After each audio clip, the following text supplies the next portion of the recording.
할렐루야. 오늘 매일 주님과 함께 찬송가 464장입니다. 믿음의 새 빛을 부르며 시작하겠습니다.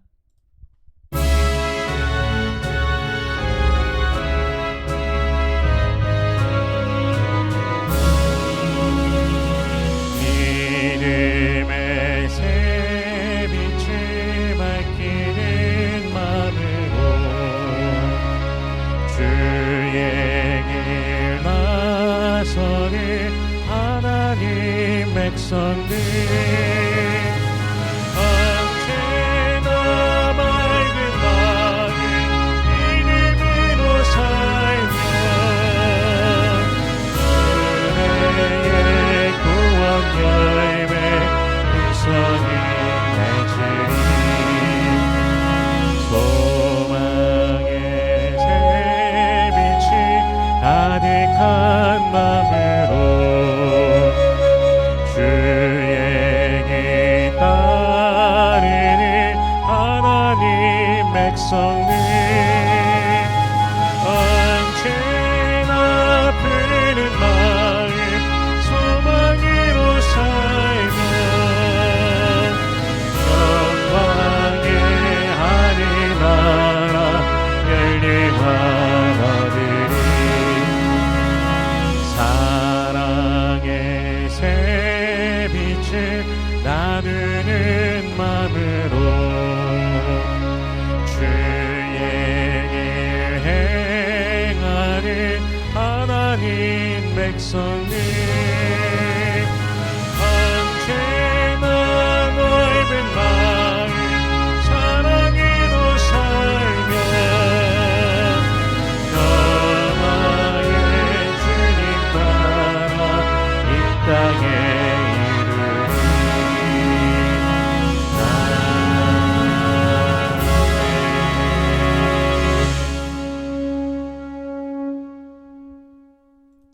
아멘. 오늘 매일 주님과 함께 우리 함께 나눌 말씀은 민수기 5장 11절에서 31절까지의 말씀입니다. 봉독은 11절에서 15절까지의 말씀을 봉독하도록 하겠습니다. 여호와께서 모세에게 말씀하여 이르시되 이스라엘 자손에게 말하여 그들에게 이르라. 만일 어떤 사람의 아내가 탈선하여 남편에게 시늘을 저버렸고 한 남자가 그 여자와 동침하였으나 그의 남편의 눈에 숨겨 드러나지 아니하였고 그 여자의 더러워진 일에 증인도 없고 그가 잡히지도 아니하였어도 그 남편이 의심이 생겨 그 아내를 의심하였는데 그의 아내가 더럽혀졌거나 또는 그 남편이 의심이 생겨 그 아내를 의심하였으나 그 아내가 더럽혀지지 아니하였든지 그의 아내를 데리고 제사장에게로 가서 그를 위하여 보리가루 10분의 1 에바를 헌물로 드리되 그것에 기름도 붓지 말고 유향도 두지 말라. 이는 의심의 소재요 죄악을 기억나게 하는 기억의 소재라. 아멘. 잠시 기도하겠습니다. 살아계신 하나님 은혜를 감사합니다. 우리 주 예수 그리스도의 그 영원하신 사랑 십자가 사랑 보혈의 은혜로 주의 백성들을 구원하시고 오늘도 주님의 은혜 아래 살아가게 하시니 감사합니다. 허물과 죄로 죽었던 우리를 살리신 그 은혜에 감사합니다.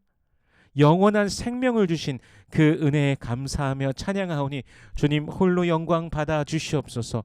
우리들의 평생에 주님을 송축하며 두 손을 높이 들고 주의 이름을 찬양하는 주님께 영광 올려드리는 우리가 되게 하여 주시옵소서. 때로는 그 은혜를 잊어버리고 은혜를 망각하고 세상을 향하여 죄를 향하여서 우리의 마음과 생각을 빼앗기고 손과 발을 내미는 그런 우리들의 모습이 있지는 않았습니까? 주님 용서하여 주시옵소서. 우리 주 예수 그리스도의 그 크신 긍휼과 자비로 용서하시고 우리를 새롭게 하여 주시옵소서. 이 시간 말씀을 대합니다. 성령께서 친히 말씀 조명하여 주시사 깨닫게 하시고 아멘으로 화답케 하시며 순종케 하시며 하늘로부터 내려오는 신령한 복을 누리는 모든 주의 백성들 되게 하여 주시옵소서. 감사드리며 예수님 이름으로 기도드립니다. 아멘. 오늘 본문은 아내의 간통을 밝히는 절차입니다. 고대 사회는 여성의 지위가 현저하게 낮은 사회였습니다. 그래서 고대 근동의 법전들에 보면은 여성들이 이러한 의심을 당하였을 때 신성한 강물에 뛰어들어서 자신의 무죄를 입증해야 하는 그런 법들이 등장하는 것을 보게 됩니다. 하지만 실질적으로 무죄 입증이 참 어려운 것은 그 방법이 뭐냐? 그 신성한 강물에 뛰어들 때 몸에 돌을 묶습니다. 돌을 묶어서 강에 던져지고서는 무죄라면은 살아서 나오는 그런 방식이었기 때문이죠. 그래서 남성에 의해서 의심이 된다.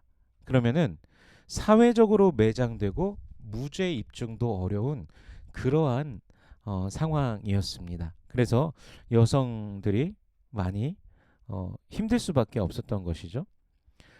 그런데 남편이 아내를 의심하는 상황은 다른 곳들뿐만이 아니라 이스라엘 백성들 중에서도 일어났을 것이죠.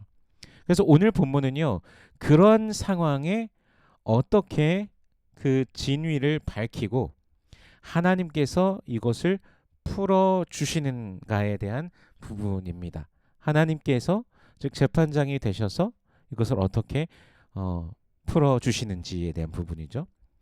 먼저 13절과 14절 말씀 다시 한번 읽어보면요.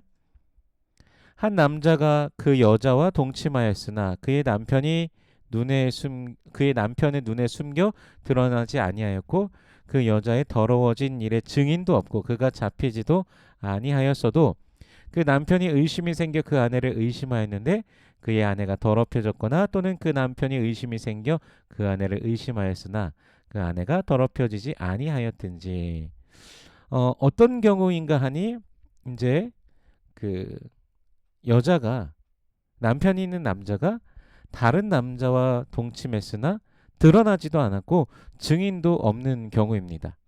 그런데 이것이 그랬을 수도 있고 동침을 했을 수도 있고 동침하지 않았을 수도 있습니다. 하지만 남편이 의심은 하고 있는 경우이죠. 사실 요즘 사회의 경우에는 여러 가지 그 정확한 그 증거들을 제시하면서 막 이런 또 문제가 발생했을 때 막 그런 증거들을 제시하고 하지 않습니까?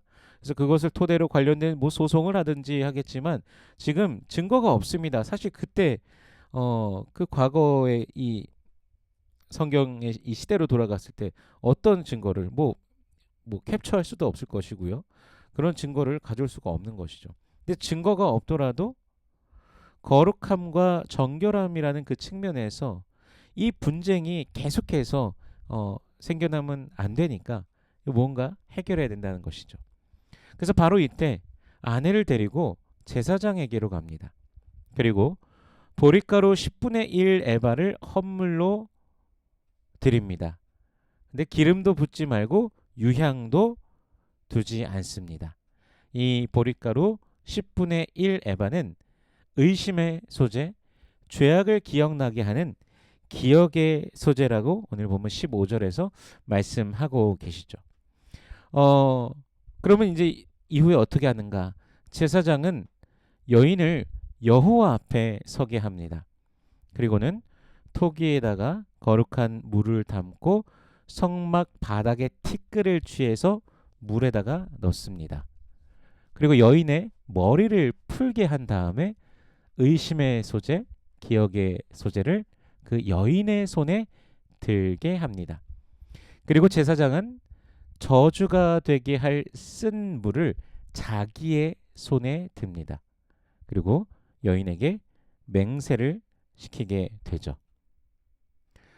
맹세인즉 이제 19절부터 이제 보게 되면은 만일 탈선하고 다른 이와 동침한 일이 없으면 저주가 되게 하는 쓴물이 아무런 영향을 끼치지 않을 것이라는 것입니다. 그러나 탈선을 하였다면 다른 이와 동침을 하였다라면 여호와께서 여인의 넓적다리가 마르고 배가 붓고 백성 중에 저주거리 맹세거리가 되게 할 것이라는 그런 것입니다.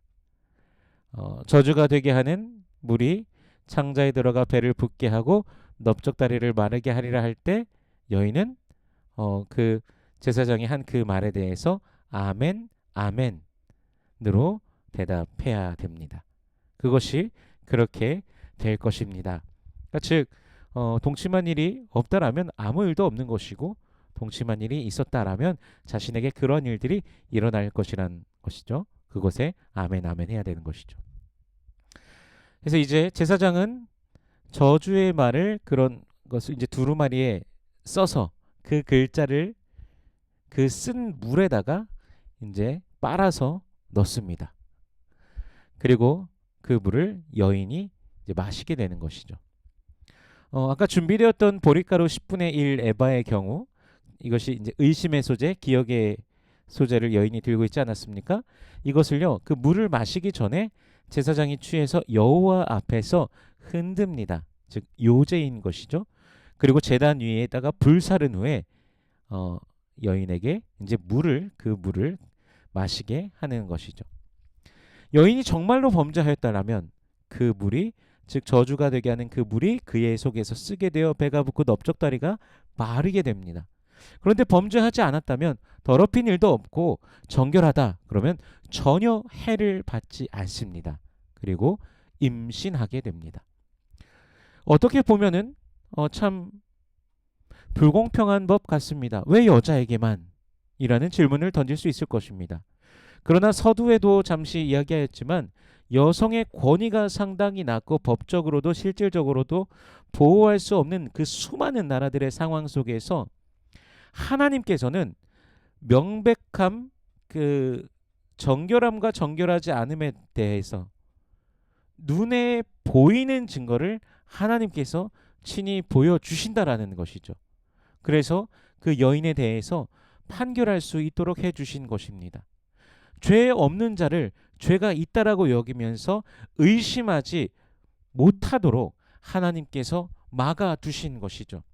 계속해서 아내를 의심한다면 가정이 계속해서 파괴되어지고 또한 그것이 가정에서만 일어나는 게 아니라 또 옆집 이웃집에서 공동체가 또 파괴되어지는 그 행위가 계속되는 것이기 때문에 그런 일이 발생되지 않도록 지속되지 않도록 하면서 또한 여인이 부당하게 대우받지 않도록 하시는 하나님의 그 섭리 그리고 하나님의 의로우심을 우리가 볼 수 있는 것입니다. 오늘날에도 그런 경우가 있지 않습니까? 뭐 합리적인 뭐 증거나 또는 이제 그런 것들이 없이 뭐 저 사람이 그랬대, 뭐 이 사람이 어떻게 했는데 뭐 이 사람이 또 어쩌고 저쩌고 해서 이렇대라고 하면서 그런 소문들을 이렇게 많이 내고 하는 그런 식으로 남을 폄훼하기도 하고 이렇게 한담하는 자들이 있지 않습니까? 사람들을 이제 그런 말을 통해서 어떤 사람을 이제 궁지에 몰아넣기도 하고. 근데 하나님께서 분명 기뻐하시지 않는 것들입니다. 하나님께서는 그 어떤 자도 어떤 이도 부당한 대우를 받지 않기를 원하십니다.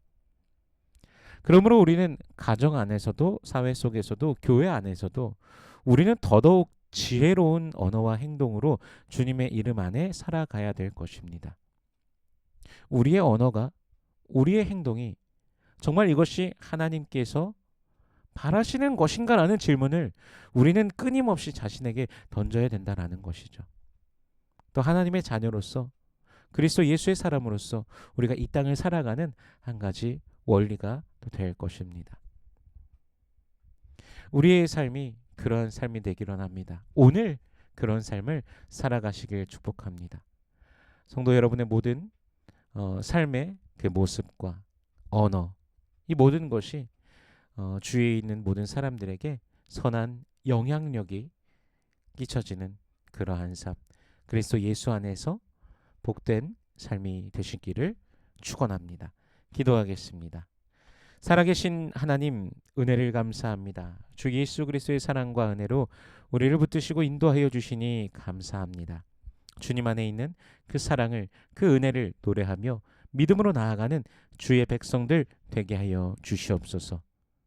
날마다 함께 하시는 주님의 그 은혜를 알게 하시고 우리 생각과 마음을 주의 말씀으로 채워주시고 성령의 충만함으로 붙들어 주시사 세상 가운데서 소금된 역할, 빛된 역할을 능히 감당케 하여 주시옵소서.